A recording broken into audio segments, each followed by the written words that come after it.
साहब, अब वैसे तो हुकूमत ने जिसको गिरफ्तार करना होता है उसके लिए मुकदमात बनाने में टाइम लगाती रही है, मुकदमात पर मुकदमात बनाएं और उठाकर ले जाएं, लेकिन यहां पर सूरत हाल मुख्तलिफ है कि एक सादा कपड़ों में मलबूस अफराद आते हैं और इस तरह जो हम वीडियोस में भी देख रहे हैं सदीक जान को उठाकर ले जाते हैं। क्या कहेंगे, लाकानूनियत का दौर दौरा है, मामला ये हुकूमत लेकर किस तरफ जाना चाह रही है?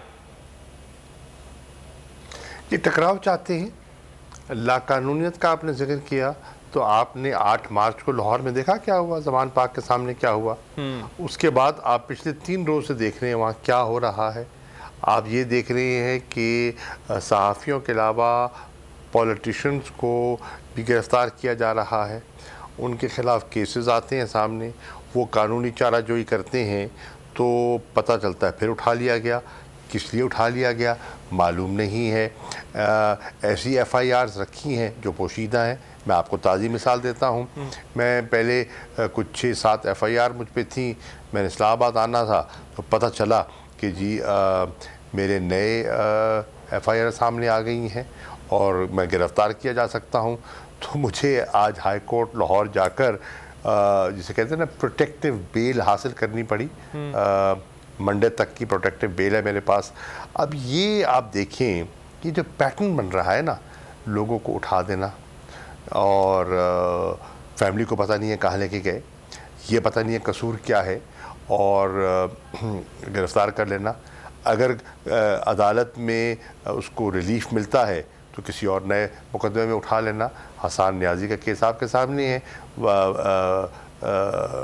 उसको बेल हुई, उठा लिया गया और एक नया मुकदमा कायम कर दिया गया। इस तरह निज़ाम और मुल्क नहीं चला करते। और ये मैं हैरान हूँ कि PDM की सरकार जो ख़ुद कहती है कि हम इंतकामी कार्रवाइयों का निशाना रहे, PMLN आए दिन मुशर्रफ दौर के अपने किस्सों का जिक्र करते हैं, कहानियाँ बयान करते हैं। पीपल्स पार्टी आए दिन ज़िया की आमरीत और वो जो उस वक्त ज़माने में जो कुछ हुआ उसके बारे में वो जिक्र करते हैं। तो आज जो ख़ुद जिक्र करते थे, जो ख़ुद जिनके हाथ जले हुए हैं, आज वो खामोश तमाशाई हैं।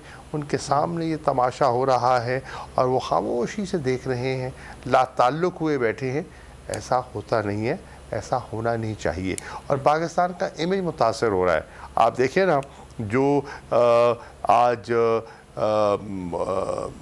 लंदन में, आज कनाडा में, आज अमेरिका में, हर जगह लोग एहतजाज कर रहे हैं। किसके खिलाफ? बुनियादी हकूक़ को सलब करने के ख़िलाफ़, कस्टोडियल टॉर्चर के ख़िलाफ़, ह्यूमन राइट्स वायलेशंस के ख़िलाफ़, आइन शिकनी के ख़िलाफ़ लोग आवाज़ उठा रहे हैं।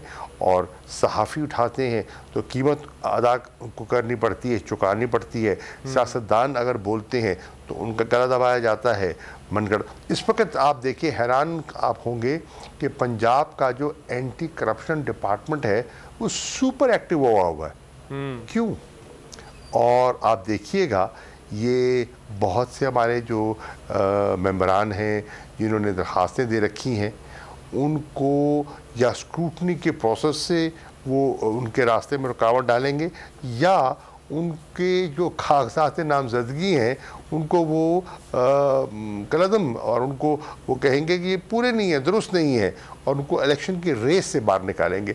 अब इस किस्म के अगर आपने हथकंडे इस्तेमाल करने हैं तो फिर जमहूरियत नाम की है और काम की नहीं है।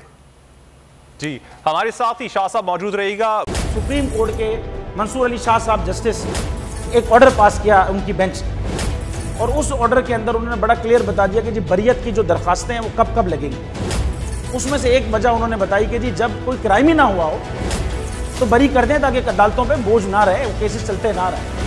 सुप्रीम कोर्ट ये मिसालें कब बनाएगा ऐसे लोगों के खिलाफ जो इस तरह की FIR काट रहे हैं, वैसे ऑफिसर्स, और ऐसे लोग जो इस तरह के केसेस को जजेस चला रहे हैं। रहमत का महीना आ गया है, बख्शिश का सफीना आ गया, होगी मुलाकात उलमाए दीन से,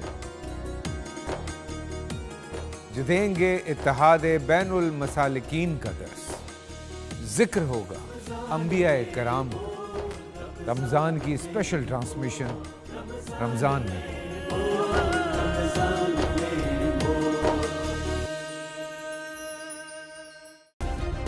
सब्सक्राइब करें और बेल दबाएं ताकि कोई खबर रह न जाए।